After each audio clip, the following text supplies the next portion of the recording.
Welcome to the Aerobic Edge podcast. Today's guest is Mikki Williden, nutritionist, PhD researcher, and marathon and even ultra-marathon runner. She holds a marathon PB of 2:55 and run ultras like the Grand to Grand Canyons. Today's episode we discuss a lot about nutrition, how nutrition helps us recover faster, but also how nutrition can keep us healthy while we're training. Cover grounds like what's our water intake and how does that help us recover after a run. We discussed the 10 grams per hour carbs research, how we can experiment and how we can become a faster but also a healthier athlete. So without further ado, let's get into it. Hi Mikki, and welcome to the Aerobic Edge podcast. Joost, thank you so much for inviting me on as a guest. I'm really looking forward to our conversation. Yeah, me too. For the listeners that don't know you yet, can you explain a bit about yourself? How did you become a sports nutritionist? Yeah, so I have long been passionate about nutrition and exercise since a teenager, really. And I studied both physical education at university and in fact took up nutrition because I realised if I just did physical education as a degree, I would probably have to be a phys ed teacher or a personal trainer. Neither appealed. So I took up nutrition and then just really loved the research side of it. Carried on to from my science degree to do a master's in childhood obesity, plus then did a PhD whilst working as a lecturer in public health. All along the way, as an endurance athlete, really interested in that side of things.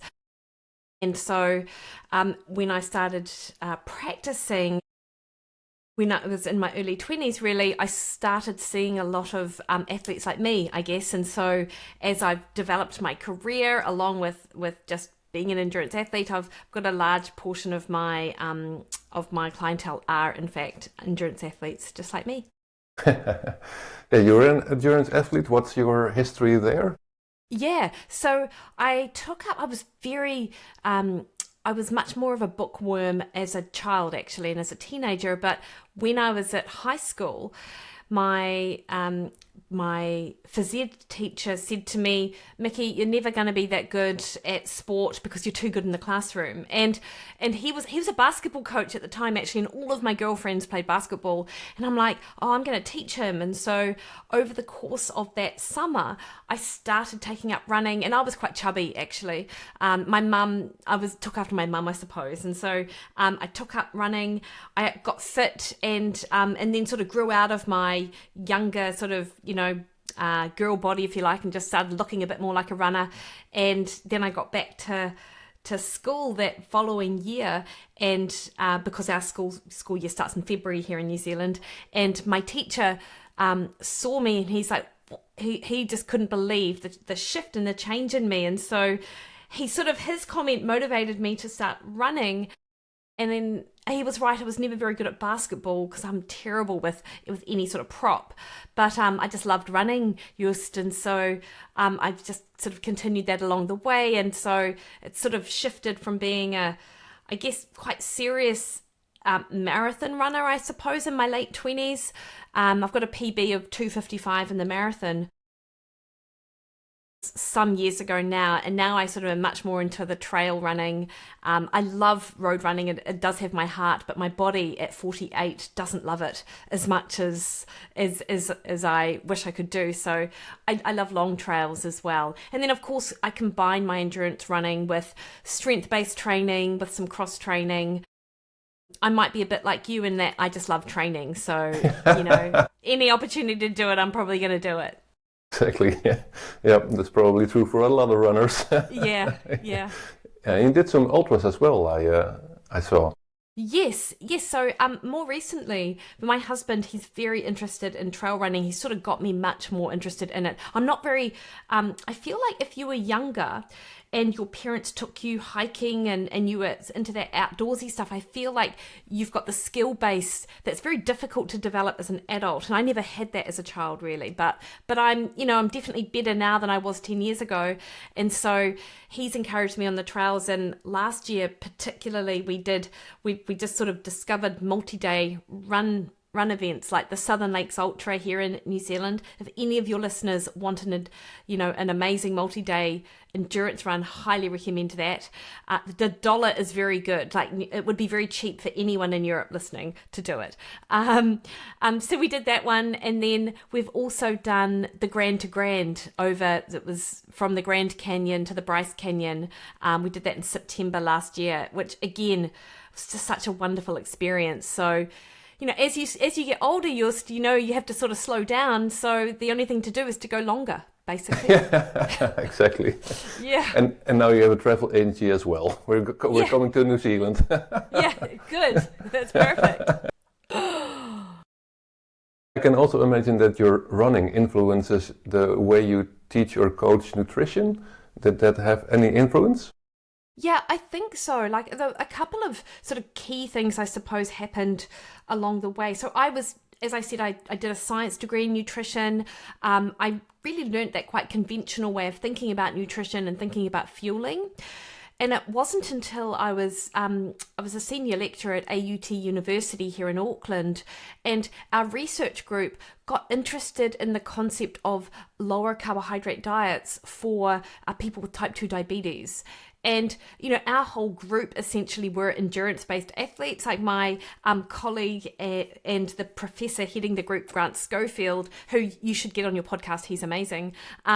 He sort of got interested in this idea of low carb or metabolic efficiency, actually, which is something that I think it was a phrase. Maybe it was coined even by Bob Seeberhor, who is a registered dietitian in the States. But this idea that, in order to be a better endurance athlete, you have to increase your ability to burn fuel, and carbohydrate is a limited fuel source.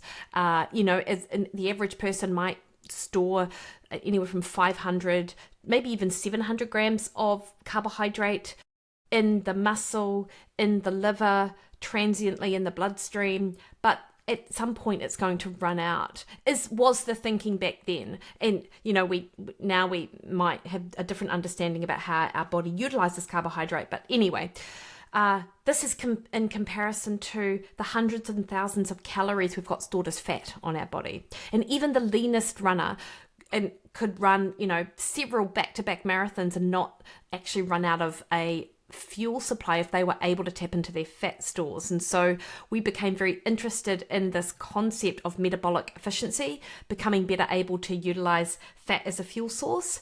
And I guess that sort of got me into thinking in a more sort of lower carb paradigm.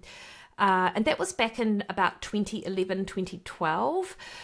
And I think probably since then, Joost, my thinking has evolved sort of further into much more of a carb cycling, carb appropriate type approach, where instead of, like, probably in the early days, I was probably very strict in the low carb space. And now I guess I probably think much more broadly about, less about not low carb, but about how do we get more metabolically flexible. And so being able to burn not just fat, which a lot of endurance athletes can't really do, to the extent that they, that might be optimal, but both try to burn both fat and carbohydrate, which is really I spend a lot of my time talking about with athletes.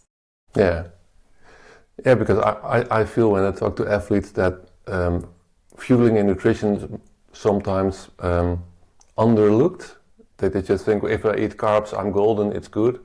But as you say, to be metabolic flexible, it means we have much more energy we can use. Yes, and also, to your point about, we don't, as long as I've got enough carbs, I'm good, or I burn a lot of calories, and as long as I'm recovering well, it doesn't matter what I eat. Exactly, I guess I spend a lot of time talking about diet quality with people as well. And if someone's trying to follow like if someone who is like me, like a middle-aged athlete, who is a lot of my audience, is trying to follow a higher carb approach, then not only is it their metabolic health, which can be compromised because we are age groupers, we are not elite, but their diet quality, like there's not enough room in their diet for protein and fat if it's all being crowded out, trying to get 8 or 7 grams of carbohydrate per kg body weight. Yeah, exactly. Was that Dr. Maffetone who said fit but unhealthy? That is a brilliant paper. Yes, Phil Maffetone and Dr. Paul Lawson, who would also be an excellent, if you haven't already had Paul Lawson on, excellent guest. Yeah, not yet, but he's on the list. Good. Yeah, I listen to his podcast every time, every week. One of my favorites. It's very good. Yeah. But how do we become metabolically flexible? Yeah, so I feel some people would argue that just by virtue of training as an endurance athlete, you're going to help that sort of metabolic engine and help sort of drive those endurance adaptations that allow you to burn fat as a fuel source. But in my experience, actually seeing lab values of the amount of carbohydrate and fat oxidized at rest by an endurance athlete or at very low intensities, this isn't just my understanding, it's what I believe the literature also shows, is that actually diet is one of the biggest drivers of your ability to burn fat or carbohydrate. So making shifts in the sort of daily diet of an athlete is the main lever to pull with regards to improving metabolic flexibility. And as endurance athletes, what I do want to be quite clear about, I suppose, is when I'm talking about a lower carb approach, I'm not talking about a ketogenic diet. Like, I'm not talking about 50 grams of carbohydrate or less. Like, I don't think that, I think these are, I don't think it's necessarily a bad thing to do for for some athletes, but I do feel like athletes take it a bit far sometimes, and they don't recognize the fact that they're depleting their glycogen on the daily with their training puts their body into a low carbohydrate state. So it's not necessarily a low carb diet as much as it is about sort of driving that low glycogen state. And that can happen with some endurance athletes depending on the training load when they're still consuming about 200 grams of carbohydrate a day, which is compared to sort of standard carbohydrate load is still like a lower carb diet. And I guess the point to be made here is that, you know, when we're thinking about low carb or even ketogenic, like a ketogenic diet is, it's more about getting into ketogenesis much more than the ketogenic diet. Yeah, it's driving that process. So I did just want to say that because sometimes people will hear low carb approach for athlete and they'll go and they'll pick up a dietary recommendation that is much more appropriate for someone who is more sedentary, and then they crash and burn. All that said, timing of your carbohydrate is really important, and it's either sort of cycling your carbohydrate during a week, or it's optimizing your carbohydrate during your training sessions, and like fueling for the work required, actually. So I guess an approach, if anyone is sort of interested in listening, you know, like if you wanna go down this route, like one of the best things to do is to choose a time in your training year where you've got the time and space to be able to practice, I suppose, because and that generally is like base training. Like, you don't have your A race coming up within, 12 weeks or anything like that. It might be 16 or 20 weeks before you've got the race you really care about.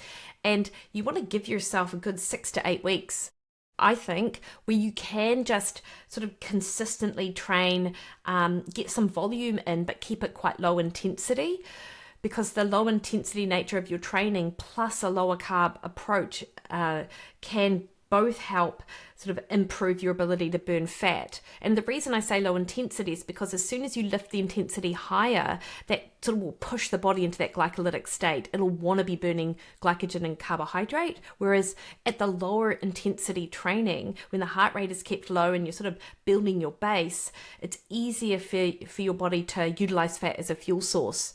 And in terms of carbohydrate timing around that, we would want to fuel beforehand, but keep it low carb. So if you train in the morning, you might just have like a protein shake with some peanut butter in, which still has calories, but it doesn't have any glucose. That is then going to sort of create that insulin increasing in the body that will suppress fat oxidation. So you go in with some calories on board, but they're low carb. Then the body has to search for alternative fuel. And And then that's when it starts kicking up those enzymes that allow you to burn fatty acids.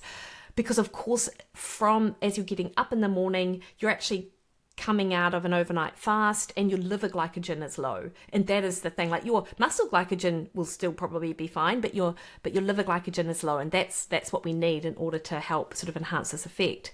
So, and then in this, I guess you've got a couple of choices. Like you might decide just to be low carb across the board during this phase, which, if anyone's interested, there's a PhD, Marco Altini. He's got a fabulous blog, and I think when we were chatting on text, I think you were either familiar with him or I alerted you to him.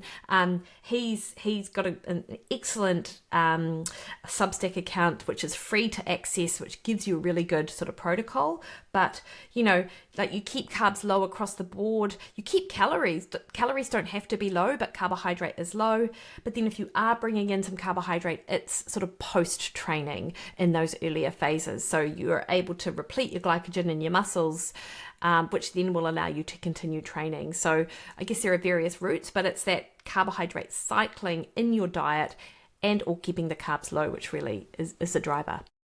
Yeah, because as you explained, it does take quite some time to be fat adapted, that your body can use that fat. I'm a keto athlete because of reactive hypoglycemia, so I don't have a choice to be keto. And it took me, I think, 3 months to get really back on the training I did before. But I'm stronger now for it. So I'm really glad I found also you and your podcast, because it helped me to achieve this. Nice. But it does take some time. It does, and I feel like, as athletes, we have to, it's really patience. We have to really sort of learn to be patient in that. And I think Joost, you give such a good case as to where a ketogenic diet or being a keto athlete can be really helpful. That rebound hypoglycemia it's a real problem for, a small subset of athletes. Something else I'd say, this is why I really enjoy talking about it, is because there are a lot of athletes who, quote unquote, sort of got away with like a terrible diet by virtue of the fact that they were runners and they were endurance athletes, but actually eventually it will catch up with them as they head on into middle age, and you just, you can't protect yourself against that, a rubbish diet at our age. In addition to the stress of training, it just impacts on all of our physiology, as, Dr. Phil Maffetone and Dr. Paul Lawson talk about in that paper. Yeah, exactly. Yeah. So now we've talked about fat as a fuel, there's glucose as a fuel, of course there's lactate, which isn't just a waste byproduct, but is also a fuel. We can teach your body to use it as a fuel. Yeah. So those are the three main sources of energy. You've interviewed Professor Prins lately about the 10 grams of carbohydrates an hour study. Now we have a good idea what types of fuel we can use for running. What did this study look at, and what does it teach us as runners? Yeah, I like, it was so great to have the opportunity to talk to Dr. Prins about this, and it really just looked at, like if you look on not just X, not just social media, but also in the science literature, people are studying these super high doses of carbohydrate as how do athletes tolerate that? Does this even improve performance? And you have like some quite vocal people who are out there doing 120 grams to 150 grams of carbohydrate an hour and getting great results in terms of winning races and not having gut related issues and things like that. Because of course, as you'll know, Joost, and I'm sure your listeners will as well, part of the problem with carbohydrate intake isn't just the metabolic health implications, which some athletes may experience, but it's the GI distress that over 80% of us can experience either in training or in a race, right? So I guess Prins and his research group, which of course involves Dr. Andrew Kutnick and Professor Tim Noakes, are looking at these sort of alternative models for fueling. And they've conducted a number of studies. Earlier studies that Dr. Prins and I have discussed on the podcast involve sort of 5K run times and middle-aged athletes on ketogenic diets, and the fact that their performance isn't negatively impacted when at I think it was a VO2 max was sort of hit at 85% VO2 max or something across that 5K performance. Without any carbs, but their 10 grams of carbohydrate study really was just looking at, how much carbohydrate is required to prevent the brain bonking, actually. So Dr. Prins and Noakes and Dr. Kutnick have, also brought out a narrative review on carbohydrate requirements for athletes and, what are these different pools of glucose that the body uses in order to fuel, and sort of I guess in contradiction to the notion that we tap into our muscle glycogen and that's our primary fuel source, they're like, well, actually, it's more about a smaller glucose pool. And if we can stop that hypoglycemia, much as the way that you experience, and we prevent that brain bonking on a little amount of carbohydrate, then that's all that we actually need to do. Now, I'm not saying that... certainly that's definitely created waves in the sports nutrition field for sure. And then I think it's a super interesting space to sort of look at. But essentially, they showed that there was no performance detriment to providing 10 grams of carbohydrate an hour to cyclists in terms of the work output that they were able to put out. So, yeah, super interesting. Yeah. And maybe we can circle back a little bit. You just mentioned the two pools where we store glucose. When we eat a gel or glucose-based food, where is it stored and how is it used? Well, if we're eating it on the go, we're using that glucose. Yeah. And where do we store the glucose, the two pools? Yeah, into the liver or into the muscles. Yeah, exactly. Okay. Yeah. So there are more ways to store the glucose we use. Yeah, and it's interesting as well if you look at carbohydrate oxidation rates, and this is off the top of my head. So please, if listeners are listening, they're like, "That's not right." Absolutely, let us know, and you'll be right. But from memory, there have been studies looking at how much of that carbohydrate is actually oxidized that athletes take in, and I believe that some studies have shown that athletes might take 90 grams of carbohydrate, but only 60 grams of it is oxidized. So where is this other 30 grams going? And this may be the reason why athletes start getting GI issues, because a lot of that carbohydrate isn't being digested. It's being sort of fermented in the upper and sort of gut, and it's creating some of this GI distress that we experience. And similarly, with those really high doses of carbohydrate that we were chatting about, like that's the question, like where does that carbohydrate go? Because it's not possible to actually oxidize it all. And so the likes of some super elite athletes, they're fine, like their gut appears to be fine, and they have no problem in terms of maybe not necessarily using it, but no gut related issues, but there's no way to know sort of where it goes. So it's interesting. So do you actually need it is the point, I suppose. Before we continue, a quick word about base bodies. The conversation I have with Mikki today is exactly how I coach beginners through elites. We build a base that actually holds. We look at nutrition so you can stay healthy while you're training. We're working towards your next PB in a healthy, sustainable way. Is that something you would be interested in? Do you need some guidance in your training? Are you fed up with static plans that doesn't actually work for your life, your situation, your family, your work? Go over to basebodies.com and check out my coaching. You can book a free 30-minute call with me to see if we're a good fit together. Now let's return to the conversation. Yeah, exactly. Yeah, and you mentioned a brain bonking. We're all familiar with the term bonking, especially in the marathon. Yes. So what's brain bonking? Yeah, totally. And it's essentially, it's like the glucose, like, so the brain has this requirement for glucose, right? Mm-hmm. And when you are low carb, essentially you can, like, if I'm thinking about a ketogenic diet, your body, your body produces glucose.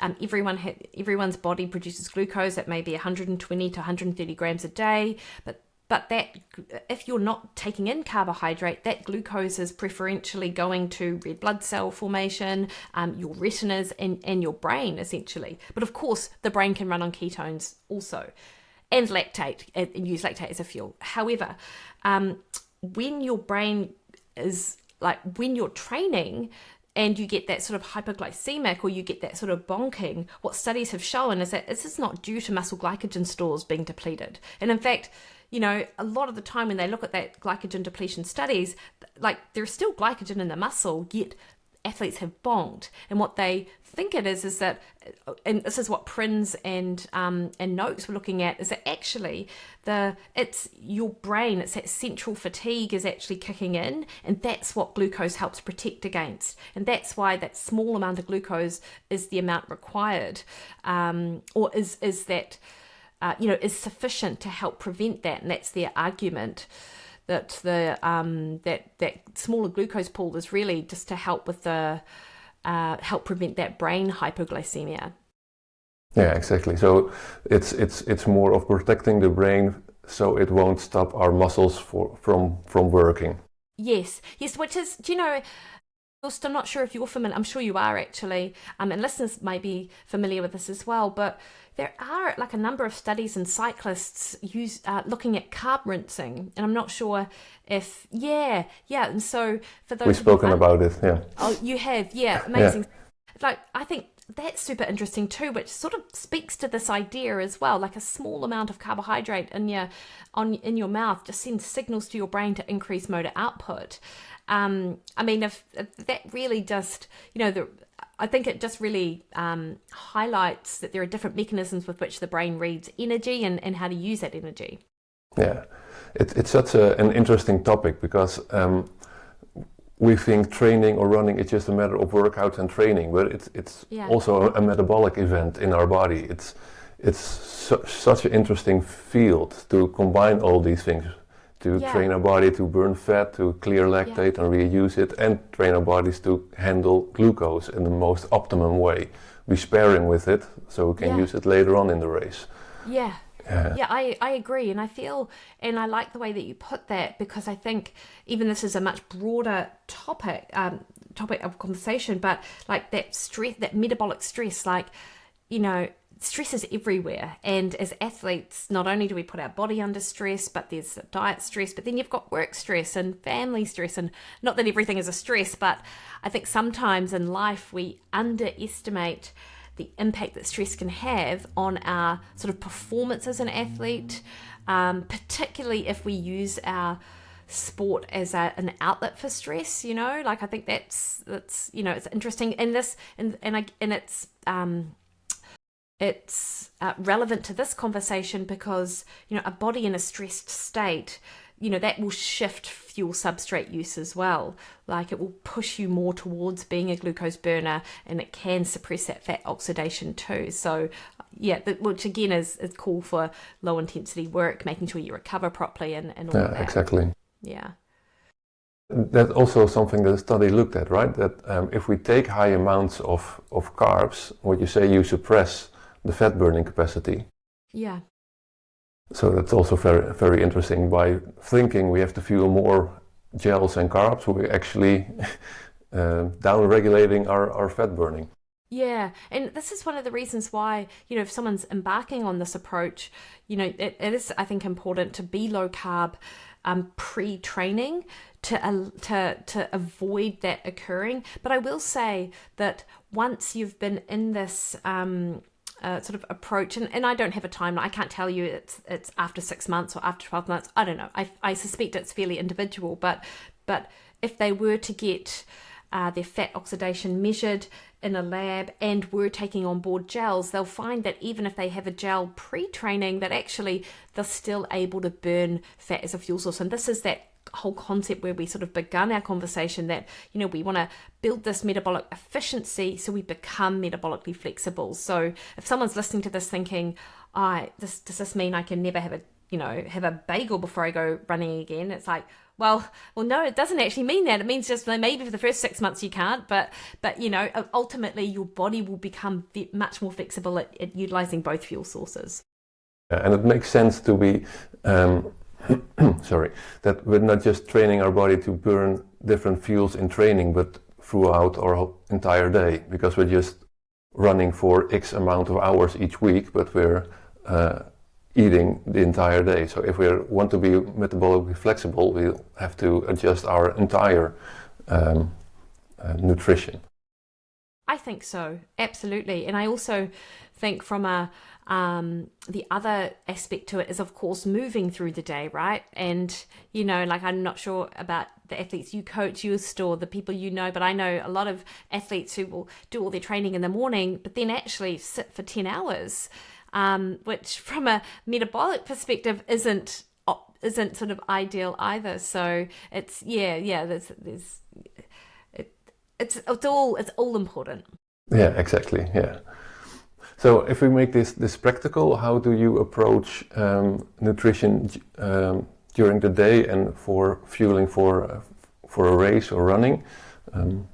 Nice. Any broad advices? Yeah. Yeah, for sure. So if we start with a daily diet for an athlete, I like to, like, some of my athletes love counting macros, others don't, and I think it's, you know, depends on what your tolerance is for arduous tasks of tracking properly, because it's not easy and it has to be done properly if you bother. But generally speaking, I like to anchor an athlete's meal in protein.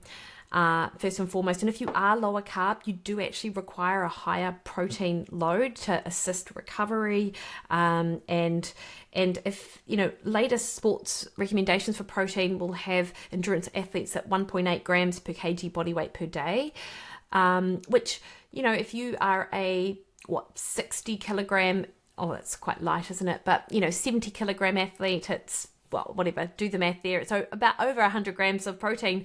However, that might be too light, actually, that 120 grams of protein, depending on the athlete. I'd be curious to know what you eat, Joost.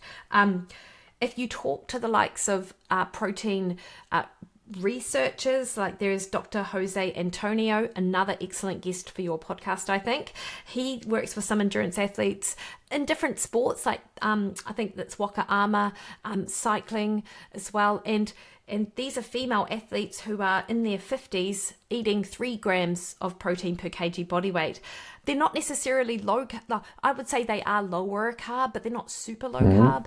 But it just really speaks to how important protein is for recovery. And I think this is the first shift that people want to make, is actually shifting their diet towards more protein-rich sources, and sort of distributing it across a day. So that's definitely a recommendation I make.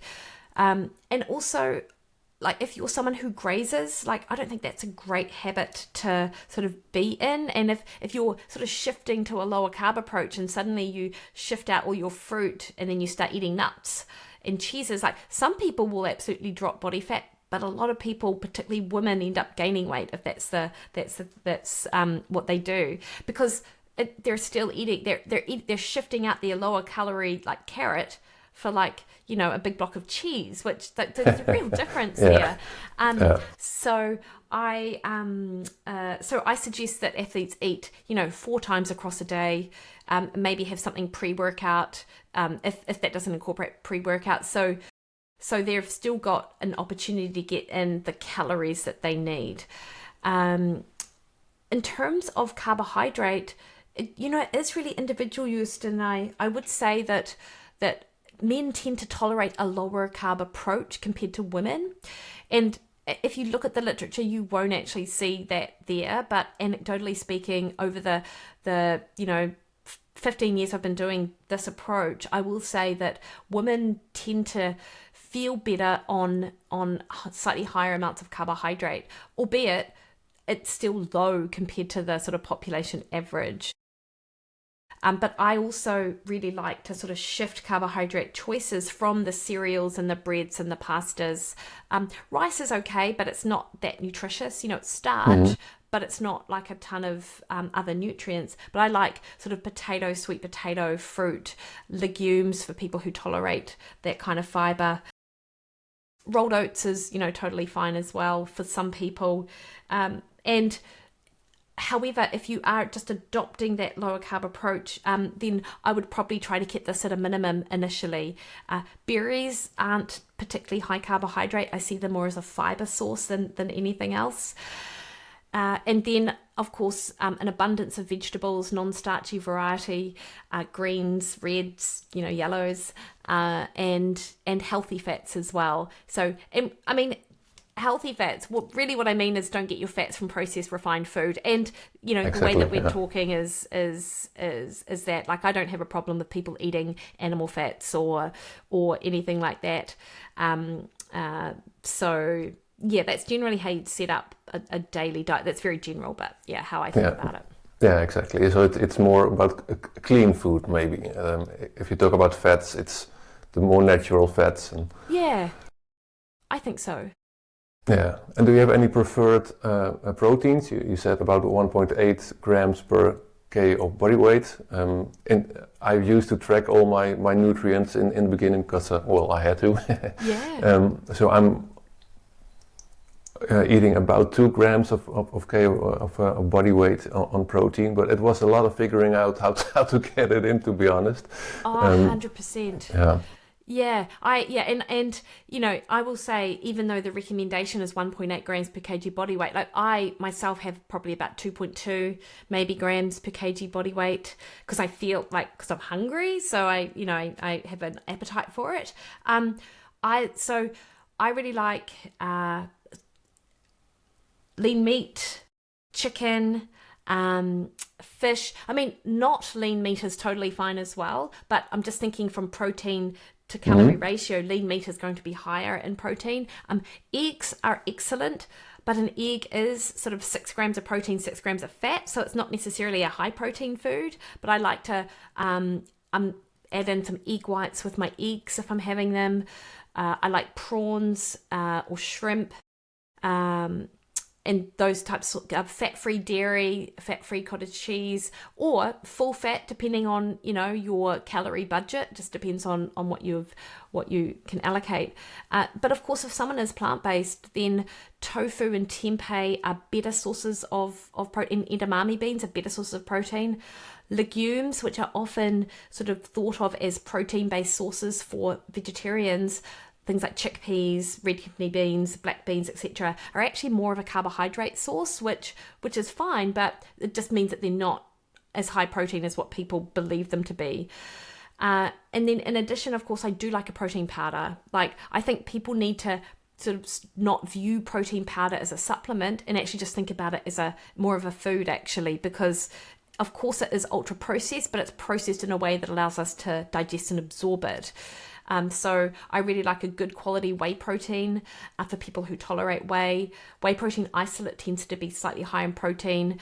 And then, but of course, if you are plant-based, then the benefit of having those plant-based protein powders, that they're stripped of all of the fibers that might otherwise inhibit your ability to absorb that isolate. So I think having a good quality protein powder is really important. Yeah, and check the labels of the protein powders. It's the more cheaper one is more sugar than protein, probably. So it definitely can be. Yeah. yeah, exactly. I had to look as well to get a good clean one. Yeah. It can be a search sometime, but they're absolutely available. Yeah. Yeah. So we've discussed pre-race, maybe just eat something before or race or run. The protein, do you do it after your run to help recovery of your muscles? Yeah, great question. So I guess for a lower carb athlete, as I said, your requirements for protein may be higher, and what we do know about protein timing is that actually it's your total protein across a day, which is most important, actually, rather than overall timing. That said, clinically speaking, if I'm working with an athlete who is following an approach that they're in a calorie deficit, for example, because they're wanting to improve their body composition, then I'm making sure that they've got something around training, because I want them to have a good training session, want them to get the most out of it, and then I want them to recover better. And in a calorie deficit where calories are scarce, I do think that timing is important. But also, I think it's just good habit as an athlete to get into having something when you get in the door from training, like within 30 minutes, if you can get in some protein. This is the time to have carbohydrate, is post-exercise, because we've got these cells in our muscles, like cells, we've got these sort of enzymes, GLUT4 transporters, or enzymes that sort of shift to the top of our muscle cell, and they take in glucose in the absence of insulin. So typically speaking, when we eat carbohydrate, we need insulin to increase in order to take the glucose out of our cells, whereas post-exercise, we don't need insulin to do that, actually, because our muscles do it for us. So it means that you're not going to get this sort of like rebound, sort of like low blood sugar because of that insulin release. So I like athletes getting in carbohydrate post, particularly hard training or long training. Like if it's a short run, it's really neither here nor there. Like a 45-minute easy jog, you're fine. Yeah. But if you've got some hard intervals or you've been out for like hours, then it's good practice to get in some carbohydrate post training as well. Yeah, exactly. I usually take or coach after about 90 minutes of training, then think about fueling during your run, and then after your run is getting more important as well. Yeah, I like that too. And it depends, of course, on the training load of the athlete. Like if I'm working with someone and they're running 3 times a week, probably not that important. But if they're running like 5+ times, then absolutely it's important. And I think this is the thing as well, Joost, is people need to consider not just the day that they're in, but think about the week that's gone and what you've got coming up, because your body isn't some sort of cash register that sort of balances at the end of 24 hours. Like you've got that accumulated training load, and then you've got something coming up. So it's sort of looking at your week in totality rather than just that sort of day to day. Exactly. Yeah, that's a good analogy. Yeah. And something completely different, but our water intake. How do you view that? Because I think that's also often overlooked, how important it is to hydrate and hydrate well. I completely agree, and I'll give you quite an unsatisfactory answer, probably, because dehydration is one of the biggest issues I think with a lot of athletes.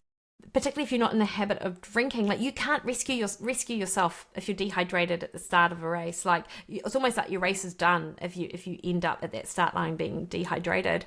But actually, it's not. It's very hard to get definitive on X number of litres or milliliters of fluid an individual needs. And this is the most often asked question that I get as a sports nutritionist, but one with a very vague sort of answer. A couple of recommendations, though, that you see out there, which I don't think are necessarily bad at all. Like, there may be a great starting point. Obviously, you've got your 8 glasses of water a day, which has absolutely no scientific basis at all. Another one I see is 0.33 mils per kg body weight as a start, and then adding on for each hour of training. And how much you add on depends on how long you train and the intensity, etc. And another, like if an athlete really does want to work it out, then what they'd do is they'd set up a spreadsheet and they would put in like different columns, and they would be, their starting weight would be in one column, how much fluid they have during the training in another column, their end weight, the condition of their training, was it super windy, was it super hot, were they at altitude, etc. And then they would they'd figure out their sort of fluid requirements, which would be 1.5 times the amount of weight lost as a proxy. And you'd want to do that over a few weeks to determine. But of course, that seems, again, a little bit like work for a lot of people. A couple of extra things, though, since we're thinking about hydration, is that like you don't want to be a hose. You don't want just water, because literally you'll put it in and it'll come right out. You want to be a sponge. You want to be able your cells to take on that water. And this is where electrolytes are important. And particularly low carbers, particularly in those initial phases, your sodium requirements massively ramp up. And this is because when you go low carb, like you drop your insulin levels actually, and this just tells your your kidneys to dump sodium, or dump potassium and sodium actually. So your body's dumping a lot of electrolytes, particularly in that first part, the initial stages of being low carb. So sodium is the electrolyte which pulls the other electrolytes along. So you want to increase your sodium to help sort of maintain that electrolyte balance. And of course, the other reason why low carbers need higher sodium is because we're dropping our glycogen stores. So, and particularly in these first stages, like you're depleting your glycogen, and this is where we store our electrolytes, because for every 1 gram of glycogen, we store an additional 3 to 4 grams of water. And so you drop glycogen, you drop your body water. So sodium can also help sort of hold on to that.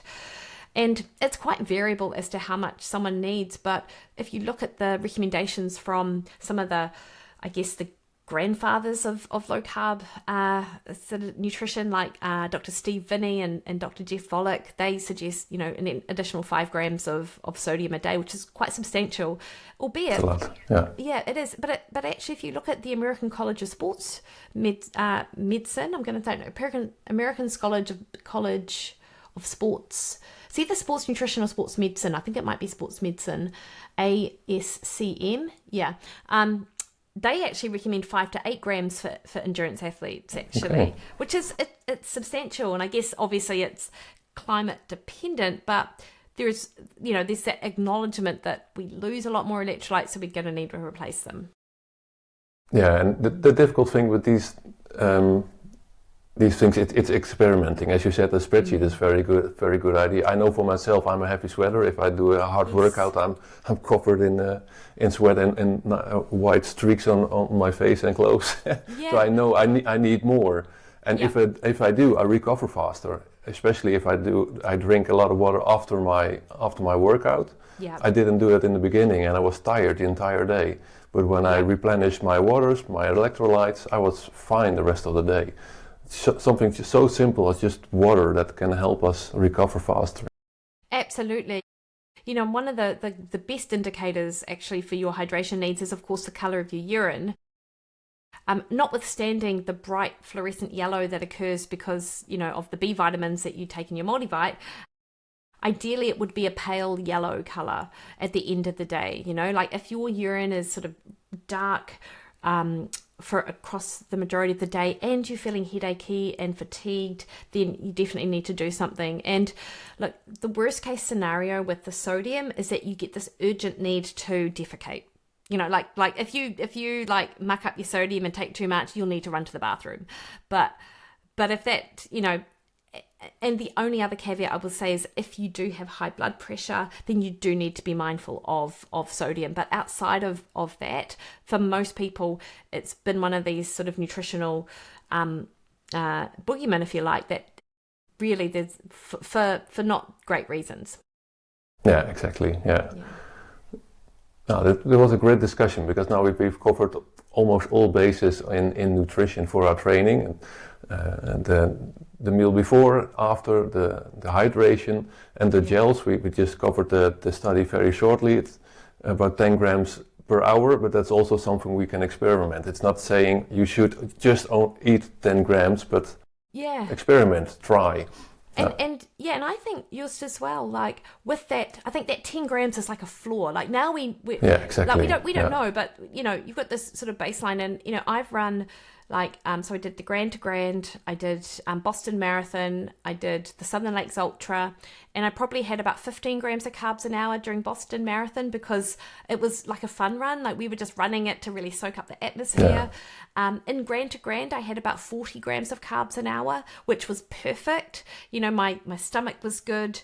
I felt well fueled, and then I had a decent hit of carbs after getting in for, after about 5 hours as a minimum each day, but then our longest day was 16 and a half hours. So, but my gut handled that amount. So I'm certainly not thinking that everyone just needs 10 grams an hour, but what I'm thinking is, why not 30 to 60 grams of carbs an hour? Like those traditional sort of like recommendations, like that's a really good sort of starting place. And then the longer you go, the better you are at utilizing your stored fuel, maybe the less you need. So, I mean, that's perfect.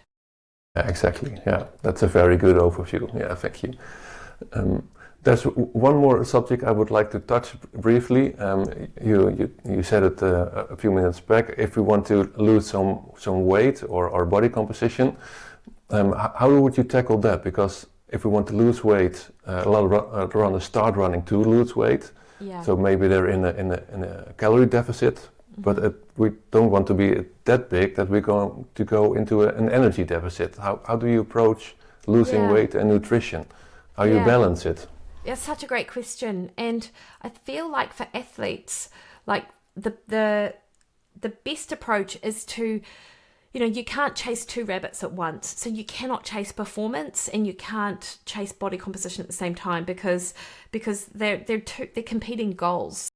It's a little bit like that adopting a low carb approach. Like I would approach a fat loss approach in my off season. Not that we have an off season, but in our base training phase, or when we're doing events, but they're not that important to us. It's fine if we have a bit of a B performance ourselves. Sustainable fat loss, or I'll say fat loss and weight loss, and I do use them interchangeably, I guess, but it's about between 0.4 to 1% of body weight each week. Often we see on social media these huge weight loss sort of transformations, but they're not in the endurance space, So you want to protect your training and protect your muscles. So the slower you go, the more likely it is that you'll be doing that. And that's not a lot, Joost. So I think being patient as an athlete and sort of having this long-term view, like if you've got, let's say, 10 kilos to lose, like give yourself at least 6 months to lose it. And even 10 months to lose it, so you might only be losing a kilo a month, but it will be having this sort of marked difference on your performance and your ability to recover. I do so in a calorie deficit as well, I like, as I mentioned earlier, like protecting training, so making sure you are fueling around training, having the majority of your carbohydrate post training, or if those sessions are more high intense, as we discussed, I do like having some carbohydrate pre-training to make sure you get through that training, which is obviously a different goal from trying to build your fat metabolism per se. But protect your training as much as you can, and then sort of build your plate the way that I talked about. Protein requirements will go up with a fat loss goal, so I would say at least 2.2 grams per kg body weight, if that's the case, and then ensuring that you've got an abundance of the vegetables that really help sort of fill you up, so you have that sort of satiety. One other thing which I think really helps when an athlete is in a calorie deficit, and you mentioned it with how you coach your athletes, like if you do have these longer sessions, some of the mistakes athletes make is to just go for really long time with no fueling. They're like, I'm getting bang for buck because I'm fasted training and then I'm going out for hours just on electrolytes. Like, you don't want to do that. Like, you want to feel good as an athlete as well. So I encourage people to continue to fuel post 90 minutes in a training session, to make sure that they're able to perform at that level that they're wanting to. A couple of other things I like is a multivitamin, because it's very hard to get everything you need from food alone when your calories are restricted. Even actually if your calories aren't, and I will say this is a recommendation for just athletes in general, should be having a multivitamin, a good quality one. And then the other thing, or I guess the last thing is that if you're consistent with your diet, the way that you are with your training, then you will see results. And so stay patient, and don't think if you have one meal off plan that you've ruined it all and you may as well start again on Monday. So it's trying to avoid that all or nothing thinking that gets us trapped in this binge sort of restrict cycle that a lot of people can get into. Yeah. Well, it's a very nice and balanced approach that you explained here, and it's also targeted. It protects your training and have patience. Patience is the game, and it's something we're not always good at as runners. Not at all. In everything. No, I know. We're the worst. It's like you have an injury, like, oh, I'm going to go test this injury. Am I still injured? Like 2 days later. Of course you are, because we're so impatient with our recovery and our ability to heal. Exactly. Yeah. Well, Mikki, thank you very much for this conversation. It was absolutely brilliant. We covered all bases in nutrition, and there's lots more to talk about, but we'll save it for another time. Where can athletes find you to work with you? Thank you so much, Joost. I really, as I said, I could talk for hours on this, as you know. So I am on Instagram at Mikki Williden. I have a podcast, you mentioned it, it's Wikipedia, and I talk to sort of researchers and people in fitness and nutrition and health, and I've got a particular interest in metabolic health as well. And my website, mikkywilliden.com. So if you scroll right to the bottom of that website, you can put your name in a little box and you jump on my weekly email list. So those are the main places where people can find me. Brilliant. And also saw on your website that you have a special meal plan for athletes as well that you can help. I do, and it is a low carb one, but it actually just sort of puts these principles we've discussed sort of into practice. Takes the thinking out of it for athletes. Yeah, exactly. Okay. Nice one. Perfect. Well, thank you very much for your time, Mikki, and until next time. Thank you so much for having me. It's been a pleasure. You're welcome. That's a wrap for today's episode, and a huge thank you to Mikki for joining us on the Aerobic Edge podcast. This was exactly the type of conversation I'm looking for in this podcast. Zero fluff, evidence-based and practical. I hope you have some pointers you can use for the coming weeks within your nutrition and your training. If you want to work with Mikki or find out more about her, she's on Instagram at Mikki Williden. Her podcast is Mikkipedia, and I highly suggest you subscribe to her podcast, and her website is mikkywilliden.com. She works with all kinds of athletes and she can help you become a healthier runner. So it's definitely worth checking out. If you like today's episode and the information we give on this podcast, please subscribe. It really helps us to get out there between all the thousands of other running podcasts. So thank you for listening, and until next time.